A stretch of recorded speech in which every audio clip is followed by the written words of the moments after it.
సభాధ్యక్షులు డాక్టర్ కావపల్లి సత్యనారాయణ గారికి, ప్రభుత్వ విప్పు వేములవాడ శాసనసభ్యులు ఆది శ్రీనివాస్ గారికి, మాజీ శాసనసభ్యులు ఆరపల్లి మోహన్ గారికి, కొడుకు సత్యనారాయణ గౌడ్ గారికి, అదేవిధంగా కాంగ్రెస్ నాయకులు వెలుచల రాజేందర్ గారికి, కరీంనగర్ పోటీ చేసిన అభ్యర్థి పురుమల శ్రీనివాస్ గారికి, ఇంతకుముందు మాట్లాడి వెళ్ళినటువంటి హుజూరాబాద్ కాంగ్రెస్ పార్టీ అభ్యర్థి ప్రణవ్ గారికి,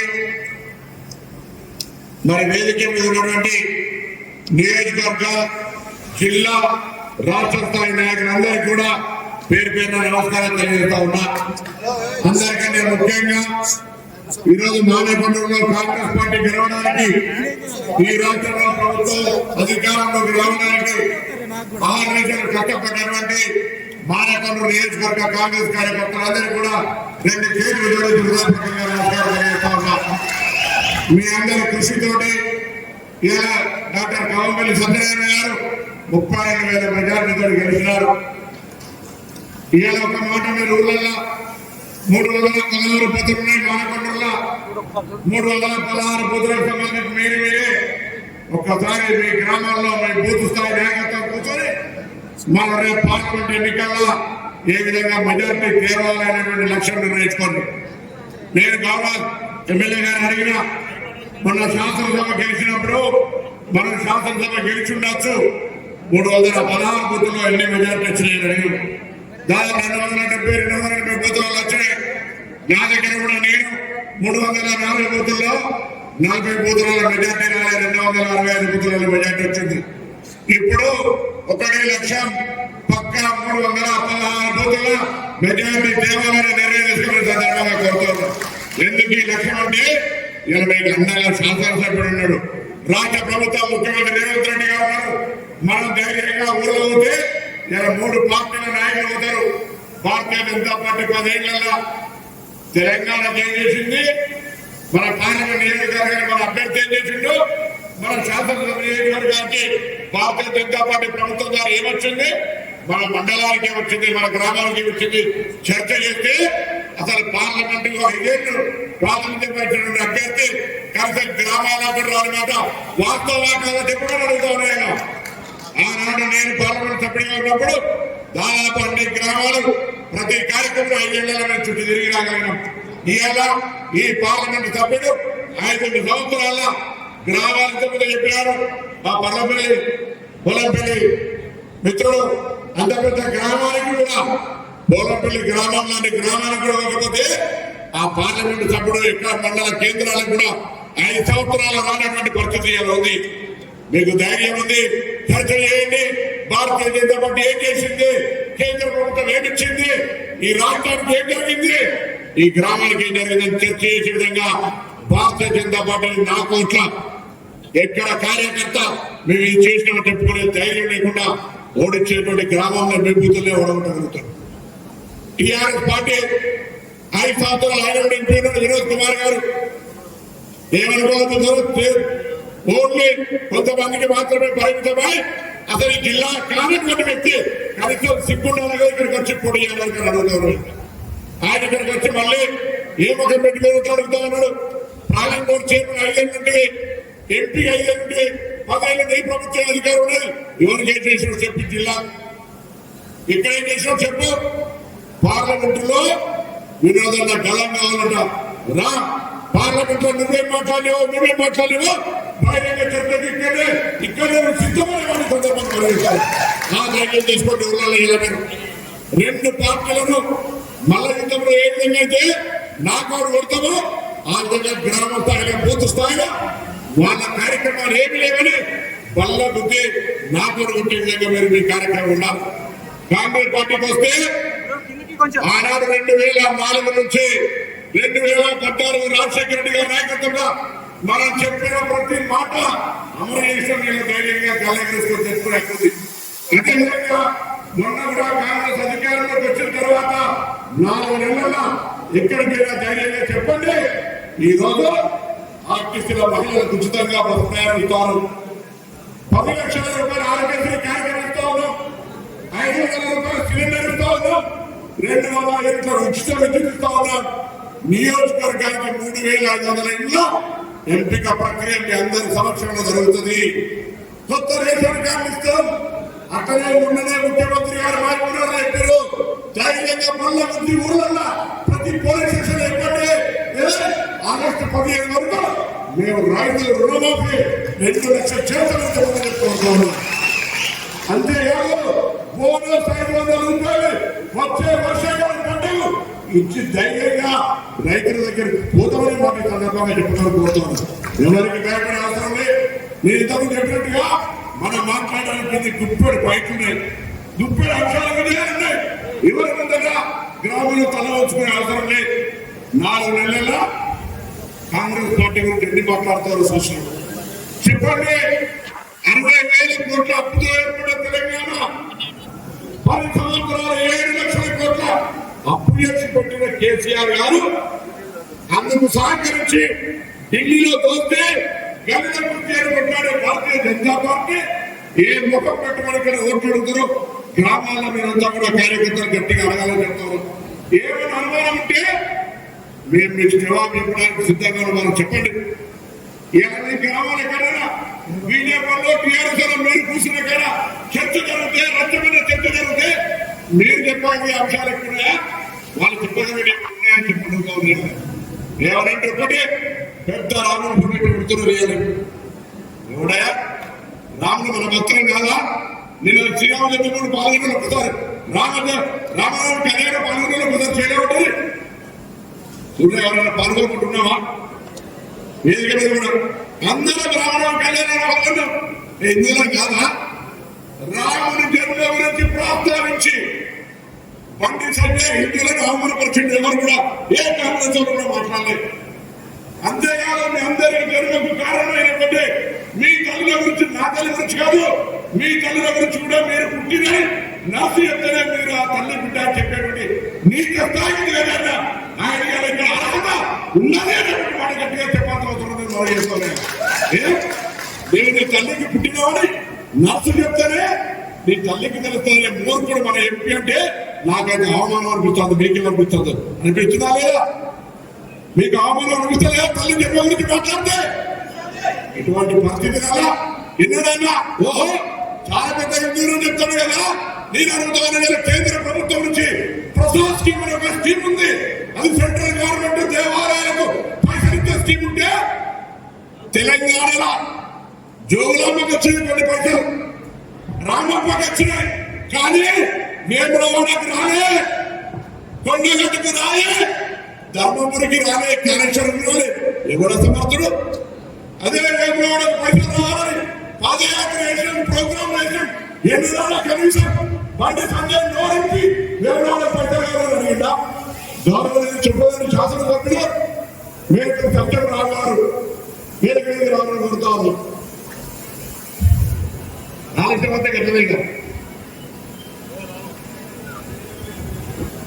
ఈరోజు ప్రసాద్ స్కీమ్ కింద ₹1 పేరు అసమర్థులు ఎంపీ లేడు తప్ప. మీరు అడగండి, వినోద్ కుమార్ గారు, బండి సంజయ్ గారు మీరు ఒక 5 పనులు చెప్తా, వాళ్ళని ఒక 5 పనులు చెప్పండి. నేను తిరుపతి రైలు వచ్చిన వారానికి 2 రోజులు, ఒక్క రోజంలో దాని వారం నడిచేది ఎందుకు చేయకపోయినా. దాని తర్వాత పాస్పోర్ట్ ఆఫీస్ తెచ్చిన మీరేం చేసిన కేంద్ర విద్యాలయాలు తెచ్చిన. దాంతో పాటుగా మదర్ అండ్ చైల్డ్ హాస్పిటల్ గారు 150 పడకల ఆసుపత్రి, అది కాక బీడీ కార్మికుల ఆసుపత్రి. దాంతో పాటుగా కేంద్ర విద్యాలయాలు తెచ్చిన. ఈ విధంగా అనేక పనులు మించేస్తే ఏం చేశారు మీరు? అధికారంలో ఉన్నారు కదా. పార్లమెంట్ గురించి మాట్లాడితే పార్లమెంట్ లో ఎంపీగా గెలబెట్టడం తెలంగాణ కోసం మన సొంత పార్టీ కొట్టారు తీసుకొచ్చాం. అందుకే దయచేసి కోరుతా ఉన్న ఒకటే మాట, ఊర్లలో మీరు ధర్నాన్ని మీ ఊర్లో మీరు పూర్తి తెచ్చుకోవడానికి గట్టిగా ఒక్కసారి మీరు అందరూ చేయలేము. బూత్ విద్యార్థి తెచ్చుకుంటామని ధైర్యం కూడా చేయమంటారు. ఎవరు బూతుల వాళ్ళు? ఎవరు కూడా కాంగ్రెస్ పార్టీ అన్నాడు 32,000 మెజార్టీ వస్తే రేపు 50,000 మెజారిటీ టాక్స్ ఒక టార్గెట్ పెట్టుకొని నడవాలి. నేను జిల్లా మంత్రిగా నేను మీకు విజ్ఞప్తి చేస్తా ఉన్నా, 316 మందులను ఏబిసి కేటగిరీ ఇస్తాము. ఎవరంటే బూత్లో ఉన్న ఓట్ల కంటే 60-70% కంటే ఎక్కువ ఇస్తే మీరు మీ ఊళ్ళో ఏ అభివృద్ధి పనులు అడగండి. నా బాధ్యత, మా అందరి బాధ్యత. ఇదే ఎలక్షన్ కోర్టు సంబంధించి ఏమంటున్నా, నేను నా కార్యకర్తల అంతర్గతమైనటువంటి పట్టుదల. నేను ముందు చెప్పినా ఎవరికి భయపడాల్సిందే భారతీయ జనతా పార్టీ అక్కడ ఫ్లాప్ ఉంది. టీఆర్ఎస్ పార్టీ నాకౌట్ అయిపోయింది, అసలు పోటీకి రాకుండానే అవుట్ అయిపోయింది. మనం ఏదో పని చేసినటువంటి దమ్ముల్లో పని చేస్తాం. రేపు 3 సంవత్సరాలు చెప్పండి, మా బాధ్యత ఏమన్నా సమస్యలు పరిష్కరించలేదా? కాంగ్రెస్ పార్టీ గెలవడానికి కారణం మీ అందరికీ సంబంధించి భవిష్యత్తులో ఏ సమస్య ఉన్నా గౌరవ శాసనసభ్యులుగా మేము నలుగురు కలిసి ఉన్నాం. 4 శాసనసభ్యులు ఎక్కడ ఎవరికి ఇబ్బంది వచ్చినా పోటీ చేసిన అభ్యర్థుల సహకారంతో సహా మేము ముందు వాళ్తాం. మీ ఇబ్బందులలో మేము భాగస్వాము 5 మా కళ్ళ ఒకటే 316 బూతులు మానవుల్లో గెలవాలి. ఆ ధైర్యం మీరు పెట్టాలి. ఎక్కడైనా మాటలో చర్చ చేస్తే కూడా కాంగ్రెస్ పార్టీ ఆ కార్యక్రమం వచ్చింది. గౌరవ ముఖ్యమంత్రి గారు చెప్పినారు, ఆగస్టు 15 పేమెంట్ చేస్తామని చెప్పిండు. ఉద్యోగాలు వాళ్ళు ఏం మాట్లాడతారు ఏమనంటే ఒకటే రావులే కదా మీకు అసలు 10 సంవత్సరాలు ప్రధానమంత్రి ఉన్నటువంటి నరేంద్ర మోడీ గారి ఫోటో పెట్టి ఓట్లు అడగలేదు.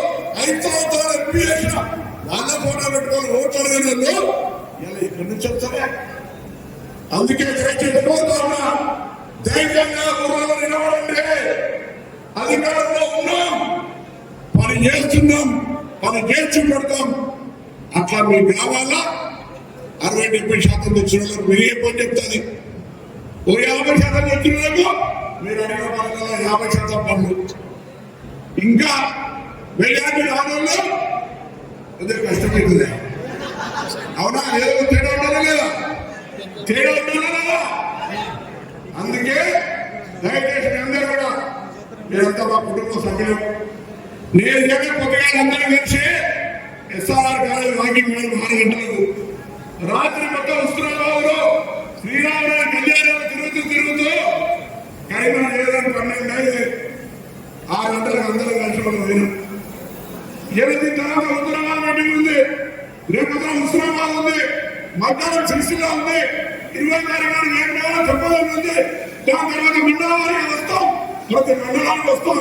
దయచేసి మీరు ధైర్యంగా ఉంటే మేము మరింతగా బ్యాటింగ్ చేయగలుగుతాం. మేము రాష్ట్రంలో ఈ జిల్లా బిడ్డగా నాకు మీరే అవకాశం ఇచ్చినా ఆనాడు పార్లమెంట్ మెంబర్ ఇస్తే తలెత్తుకుని తిరిగిన వాళ్ళంటే పార్లమెంట్ అంటే చాతగాళ్ళు చేసినాం. ఏం చేసినా కొట్లాడుతున్నా ఆకలితుందా?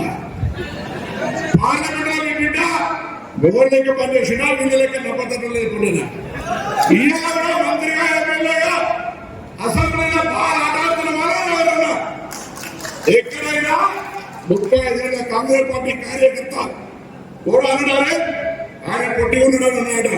బిడ్డ 5 బిట్లు బయట కడితే 5 బిట్లు ముందు జాగ్రత్త అని. అందుకే దయచేసి మీరు కూడా ధైర్యంగా ఉండండి.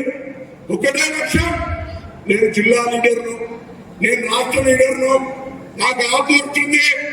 ఎన్నికలప్పుడు ఏం నడవై, ఎవరి పోలీస్ స్టేషన్ వాళ్ళే, ఎవరి పోలింగ్ బూత్ వాళ్ళే మెజార్టీ తెచ్చుకుంటేనే మొదోడు. ఆ ధైర్యం కూడా లేకపోతే డాక్టర్ కూడా అపాయింట్మెంట్ ఇవ్వద్దు. అంతే కదా, నేనే చేయాలి. మెజార్టీ తెచ్చుకొని మా ఊర్లోకి నోట్ వచ్చిన ఏ మంత్రి మా ఊర్లో పనిచేయండి, నా బాధ్యత ఎమ్మెల్యే. ఆ దిశలో కష్టపడమని వాడుతా ఉన్నా. దయచేసి మనం కరీంనగర్ లోక్సభ గొంతు ఇలా రాహుల్ గాంధీ నాయకత్వాన్ని వినిపారు. దేశం ఏం జరుగుతుంది? రాహుల్ గాంధీ గారు మొత్తం పాదయాత్ర ద్వారా ఈ దేశంలో ఉన్నటువంటి విద్వేషాలు పోవాలి, ప్రేమ పెరగాలి. భారతదేశంలో ప్రజాస్వామ్యం పోవాలి, ప్రజాస్వామ్యం రావాలి, నియంత్రితం పోవాలి, ఒక పారదర్శకమైనటువంటి డెమోక్రటిక్ పరిపాలన రావాలని అనుకుంటా ఉన్నాడు. అంత గోసపడుతున్న రాహుల్ గాంధీ గారు ఆయన మన నాయకులు చూడాలి. రాహుల్ గాంధీ గారి నాయనమ్మ, రాహుల్ గాంధీ గారి నాయన ఈ దేశం కోసం ప్రాధాన్యత కుటుంబం ఇది. అటువంటి వాళ్ళని మనం మరిచితే ఇలా కాంగ్రెస్ పార్టీ దేశంలో ఏ విప్లవాత్మక నిర్ణయం తీసుకున్నా, దేశ నిర్మాణానికి ఏ ప్రయోజనం కలిగినా అది కాంగ్రెస్ పార్టీ తీసుకున్న నిర్ణయం తప్ప ఎవడు కూడా ఏ పార్టీ కాదు. ఇవాళ ఏం చేస్తున్నారు? మనం ఆనాడు నిరుద్యోగ సమస్యలు పరిష్కరించడానికి తీసుకున్నటువంటి ఓపెన్ చేసినటువంటి అనేక పరిశ్రమల్ని ఆదాని అంబానికి అమ్మేస్తున్నారు. దయచేసి ఆలోచన చేయండి. ఈ రోజు భారతీయ జనతా పార్టీ అది అమ్మడమే కాకుండా దేశంలో నియంత్రితంగా వాళ్ళు ఎమ్మెల్యే గారు పెట్టి సబ్జెక్టు ప్రధానమంత్రి స్టేట్మెంట్ చూసినాక నాకు హృదయంగా అవమానం అనిపించింది. ప్రధానమంత్రి ఎట్లా సమర్థించుకుంటుందంటే, ఒక ఉదాహరణ శరత్ చంద్రారెడ్డి అనేటువంటి ఆయన 500 కోట్ల రూపాయలు బాండ్స్ ఇచ్చాడు. ఆయనకు జరిగిన లాభం ఏంటంటే ఆయన బెయిల్ ఇచ్చింది. అవినీతి డబ్బు బాండ్ తప్పైంది అన్నాడు. అవినీతి డబ్బులు రాజకీయ పార్టీలు చందాగా తీసుకునే దాన్ని సమర్థించుకున్న ప్రధానమంత్రి ఈ దేశానికి ప్రధానమంత్రి అంటే చాలా అగౌరవంగా ఫీల్ అయ్యే పరిస్థితి ఉంది. దయచేసి ఒక్కసారి మళ్ళీ ద్వారా మీ టార్గెట్ మీ పోలింగ్ స్టేషన్ గెలవడం, మీ టార్గెట్ మీ పోలింగ్ స్టేషన్ ఎన్ని ఓట్లు తేగలిగితే అన్ని ఓట్లు తేండి. Bharatiya Janata party TRS party మన ముందు నిలిచినటువంటి శక్తి లేదు. ఇక్కడ కాంగ్రెస్ పార్టీ కార్యకర్తగా మీకున్న ధైర్యం, మీకున్నటువంటి ఒక బలం వాళ్ళకు లేదు అనే విషయాన్ని దయచేసి మర్చిపోకుండా హనుమంతుడి బలం హనుమంతుడిగా లేదట తోపుద్యోగం లెక్క కలిపేది. మీరు కూడా మీ గ్రామాల్లో ఎక్కడ కూడా బాగుండకుండా జాగ్రత్తగా ఎదుటి వాళ్ళని గట్టిగా అధిగమించే విధంగా ప్రణాళిక చేసుకోమని చెప్తూ మీ అందరికీ మరొకసారి హృదయపూర్వకంగా ధన్యవాదాలు చెప్తూ కాంగ్రెస్ పార్టీ గెలుపు విషయంలో మనం ఈ నుంచి దశమి నిన్న ఏమైంది అట్లా వడ్ల కొనుగోలు సంబంధించి ఆర్టీసీ గారు ఒక ప్రయత్నం చేశారు.